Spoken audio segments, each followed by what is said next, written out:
নিগম কল্পতরু গলিত। এই যে আপনাদের উত্তরবঙ্গে প্রত্যেক বাড়িতে কাঁঠাল, আমরা দক্ষিণবঙ্গে তো ওইদিকে অত কাঁঠাল হয় না। যে কাঁঠালটা তোমাদের গাছে পাইকিয়া রসটা ঝরঝর করে পড়ে, সেই কাঁঠালটা স্বাদ বেশি হয় না কেন? বলে গাছ পাকা পড়া। নিগম আর আগম, নিগম কাকে বলে, আগম কাকে বলে না? সুখদেব মহারাজ যে হরি কথা বলেছেন তাকে বলা হয় নিগম। সুখদেব মহারাজ ভগবান কৃষ্ণ ব্রহ্মাকে এই ভাগবত কথা শোনাচ্ছেন বংশীর সুরে। ব্রহ্মা তার শিষ্য নারদকে শোনালেন, নারদ ব্যাসদেবকে শোনালেন, ব্যাসদেব সুখদেবকে শোনালেন, সুখদেব পরীক্ষিত সভাতে শোনালেন, সুত গোস্বামী সে ৮৮,০০০ ঋষির কাছে শোনালেন। এরকম করে পরম্পরা ধারাতে জগতে এই ভাগবতে নেমে আসছে। একে বলছে নিগম, নিগম ধারা আর আগম ধারা। আগম হলো শিব ঠাকুর পার্বতীকে শোনাচ্ছে। ওই যে অমর গুফার নাম হলো না সেই কাশ্মীরে, সে অমরনাথ গুফা, সেইখানে হলো অমর কথা হয়েছে। এই ভাগবত কথাকে বলা হয় অমর কথা। তাহলে নিগম কল্পতরু গলিত, সেই ভগবত বৃক্ষ, যেহেতু আমাদের দেশে যে বৃক্ষ লাগিয়েছে গোড়া নিচের দিকে, ডালপালা উপর দিকে, আর ভগবত বৃক্ষের গোড়া উপর দিকে, ডালপালা নিচের দিকে। গীতাতে আছে না ঊর্ধ্ব মূল অধ শাখা, 15 অধ্যায় গীতাতে, যে এই সংসার বৃক্ষের গোড়া হলো কৃষ্ণ, সেখানে নারায়ণ, ব্রহ্মা বিষ্ণু মহেশ্বর, সেখানে সংসার থেকে যত জীব এই প্রজা আদি সৃষ্টি করে এই সংসার।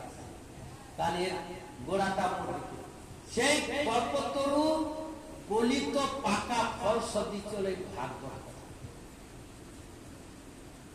যেরকম গাছের ফল পাকে পড়ে নাই বা লাঠিতে খুঁচা মারতে, কিন্তু ভাগবত কথাকে খুঁচা মারলে আসতে না। পরীক্ষিত মহারাজ খুঁচা মারছিল, সুখদেব মহারাজ তো 16 বছরের দিগম্বর ব্রহ্মচারী রাস্তায় রাস্তায় ঘুরে বেড়ায়। সে দুগ্ধ পান করে জীবন, একটাও দাঁড়ায় না। একটা গরু দুয়াতে যতটুকু সময় অতটুকু সময় দাঁড়ায়। তাহলে সেই 7 দিন 7 রাত কি করে আটকায় গেল পরীক্ষিতের সভাতে? এটা তার অশেষ করুণা। নিগম কল্পতরু গলিতম সুখমুখান্ত দ্রবীভূত হয়ে আসছে। মহাপ্রভু যখন পুরীতে গেলেন, পুরীতে গিয়ে আলামনাথ জগন্নাথ দর্শন করছে না, চরণটা রেখে গরুর স্তম্ভেতে হাত দিয়ে এমন ভাব এসছে, সেই পাথরটা গলে মহাপ্রভু চরণ ছাপ করল। আলানাথে প্রণাম করছে, পাথরটা গলে গিয়ে দেহ ছাপ করে। তাহলে সেই সুখদেব মহারাজের হৃদয় থেকে স্বাভাবিক ভাবে গলে গলে এই সংসার, এই জন্য কল্পতরু গলিত ফল, এই জন্য ভাগবত ফল। বিবদ্ধ ভাগবত রসমালায়ন ভৌম রসিকা ভাব। যারা রসিক ব্যক্তি, যারা ভক্ত ব্যক্তি, তারা নিরন্তর পান করে। মুমু রসিকা, রসিক ব্যক্তি মুর 2-4টা ভক্ত জমলো। আরে আজকে ঘোষকাটাঙ্গা ভাগবত মন্দিরে কি শ্রবণ করেছিল, শুনলেও আনন্দ, কাউকে বলবেন সেখানেও আনন্দ, হৃদয় স্মরণ করেন সেখানেও আনন্দ। শ্রবণ কীর্তন স্মরণ, এটা 3টা হয়ে যাবে একসঙ্গে। সে পরীক্ষিত মহারাজকে বৈরাগ আনার জন্য, পরীক্ষিত মহারাজ তুমি ভগবত কথা স্মরণ করতে করতে এই খাওয়ার চিন্তা, পড়ার চিন্তা, থাকার চিন্তা করতে নেই। বৈরাগের কথা বলছে প্রথম। কিরকম বলে কি, যে আহার করবে, বৃক্ষগুলোকে ফল দেয় না। স্নান করবে বলে নদী কি শুকনো হয়ে গেছে, ঘুমাবে পাহাড়ের গুফা কি বন্ধ হয়ে গেছে। তাহলে তারা ভজন পিপাসু ব্যক্তি সাধারণ গৃহস্থের বাড়িতে বাবুদ বলে কেন হাত পাতে? যারা ধর্মান্ধ, মহান্ধ, কামান্ধ, লোভী লালচি এরকম ব্যক্তির কাছে গিয়ে বলে বাবু চাল দাও, বাবু টাকা দাও, আটা দাও, কেন বাবু দাও, বাবু দাও, কেন তাদের পিছনে পড়ে? ভজন করার জন্য যাও না তুমি নদীর ধারে, যাও তো তুমি হিমালয় গুফা।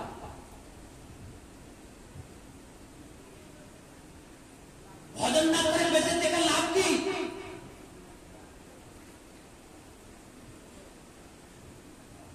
কামারের যে হাঁপড়টা আছে, যে হাওয়া নেওয়ার ছাড়ে, যে ভজন করে না তার দেহ ধারণ করা বলে কামারের হাঁপড়ের মতন প্রথা। ওই যে ফুসফুস করে হাওয়া দেখবে কামারে, যে লোহা পিটায় না ওখানে হাঁপড়। যে কান ভগবানের কথা শুনে না, ইঁদুরের বিলের মতো সাপ ঢুকে ওকে মেরে খেয়ে নেয়, ও থাকে। যে চোখ ভগবানের কথা শুনে না, ময়ূর পাঙ্খা চোখের মতো, ময়ূরের পাঙ্খাতে অনেক চোখ আছে। আর যে জিহ্বা ভগবানের কীর্তন করে না, সে মেঢক জিহ্বার মতো। মেঢক মানে ব্যাগ, শাস্ত্র হচ্ছে ভেদ জিহ্বা, টানা টানা টানা করে সাপ এসে ধরে। বিষয়ের কথা, বন্ধু বান্ধব বলে বিভিন্ন গপ কথা, আর দিবস জামানে হাচাল পাচাল পাইতে পারো, তার ভিতরে কখনো কেন গোবিন্দ বলিতে না। গোবিন্দের কথা নেই, মন্ত্র জপ নেই, কিছু নেই, দুনিয়ার কথা বলছে। তোমার ওই জিহ্বাটা ভেদ জিহ্বা সদস্য। পার মতে ঘিত হই সকে সিদ্ধাতে বলতে, বিনা হরি ভজন দিয়ে সিদ্ধান্ত পেল। বার মতে ঘিত হই সকে, বার মানে বাড়ি, বাড়ি মানে হলো জল। জলকে যদি কেউ মন্থন করে তার ঘি বার হবে? বার হবে না কোনো কালে। কেউ যদি গাছ জোর খাটায় না, হবেই, তাহলে মনে করে বিশ্বাস করে নেওয়া। শিখতাতে বলতে, শিখতা হলো বালু, বালুকে পিছলে কোনোদিন তেল বাড়ে না, সরষা পিছলে তেল বাড়ে। কিন্তু বিশ্বাস করে যা নেওয়া যায় না, তাও যদি মানতে পারে, কিন্তু বিনা হরি ভজনে ভগবত চরণ প্রাপ্তি, সংসার থেকে উদ্ধার, আমি কখনো আমি এটা বিশ্বাস করতে পারি।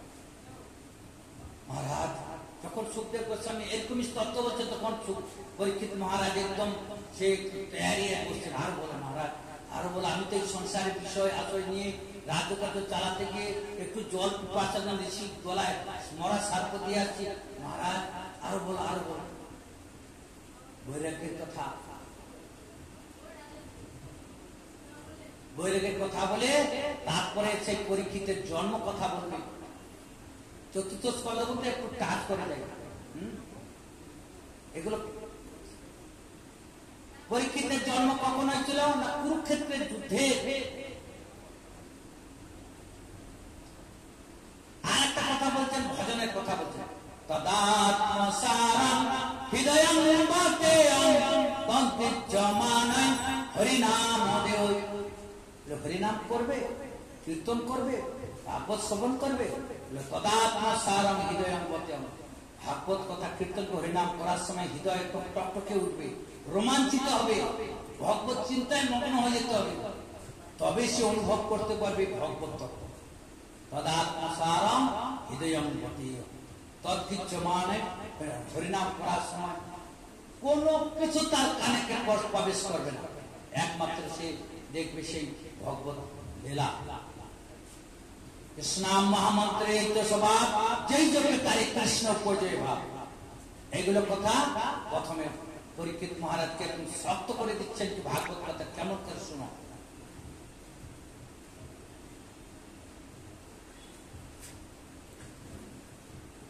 এই যে এতগুলো লোক পাঠ করতেছে সকাল থেকে সন্ধ্যা পর্যন্ত, আমি একলাই সকাল থেকে রাত্রি 10টা পর্যন্ত একলাই পাঠ করি, আর সম্পূর্ণ ভাগবত এক থেকে শোনাব। অতগুলো লোক লাগে নাকি ভাগবত কথায়?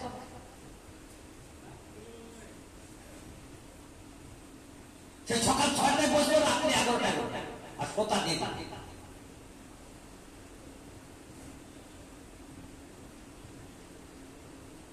কুরুক্ষেত্র যুদ্ধের পর যখন দ্রৌপদী পঞ্চ পাণ্ডবের সন্তান সেই তাঁবুর মধ্যে শুয়ে আছেন, ওদিকে কুরুক্ষেত্রের মাঠের মধ্যে সেই দুর্যোধন হাঁটু ভাঙায় পড়ে আছে, অশ্বত্থামা চিৎকার করছে, চতুর্দিকে একদম শ্মশানে হাত কাটা গেছে, কার পা কাটা গেছে, কার কিছু শিয়াল কুত্তা বিভিন্ন রকম সেই নিশাচর প্রাণীরা দৌড়াচ্ছে।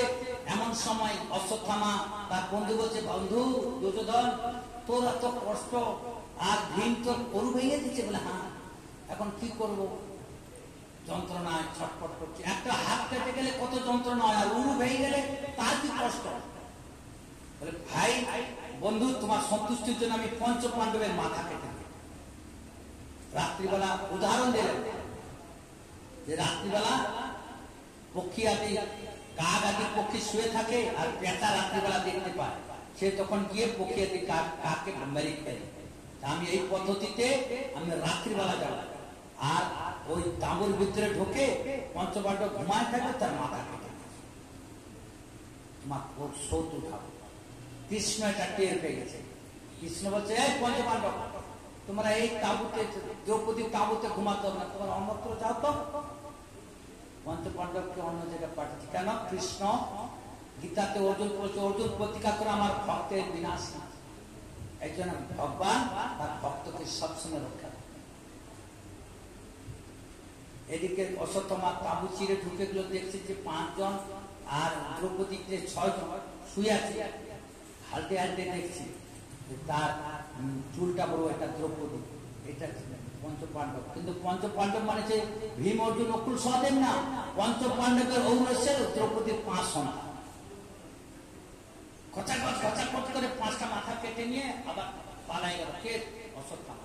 নিয়ে গিয়ে দুর্যোধনের হাতে দিচ্ছে। অন্ধকারে দুর্যোধনের দুধে টিপছে, খুশ করে ভেঙে গেল। আরে অশ্বত্থামা, তুই কি করেছিস? আমি স্বামন গদা 100 বার হলো ভীমের মাথায় মেরেছি, তাও ভীমের মাথা চুরচুর হয়নি। আর তুই অল্পতে ভেঙে গেল, সর্বনাশ করছে আমার বংশে বাতি দেওয়ার জন্য। এতগুলা কেউ আর থাকলো না। এই বলে দুঃখে ছটফট করতে করতে দুর্যোধন মারা গেল। সকালবেলা দ্রৌপদী উঠে দেখছে যে তার পঞ্চপাণ্ডবের মাথা কাটা কাঁদছে। অর্জুন আসলো, দেখছে দ্রৌপদী কাঁদছে। অর্জুন প্রতিজ্ঞা করল, যে তোমার পঞ্চপাণ্ডবকে হত্যা করেছে তাকে আমি তার মস্তক কেটে তার মস্তকের মধ্যে দাঁড়ায় তুমি তর্পণ করো। এই বলে ছুটতে ছুটতে কি কাকে ধরলো? অশ্বত্থামাকে। অশ্বত্থামা ব্রহ্মাস্ত্র ছেড়ে দিচ্ছে, অর্জুন ব্রহ্মাস্ত্র ছেড়ে দিচ্ছে। আর তুমিও একদম আকাশ বাংলার মুখরিত, একদম পৃথিবী লয় পলে হয়ে যায়। কৃষ্ণ তখন 2টা ব্রহ্মাস্ত্রকে থামালে। তারপরে অশ্বত্থামা দৌড়াতে পারলো না, অর্জুনকে বাঁধে নিয়ে আসছে দ্রৌপদীকে। দ্রৌপদী বলছে, আরে অশ্বত্থামা, অশ্বত্থামা কি করছো? গুরু পুত্র না?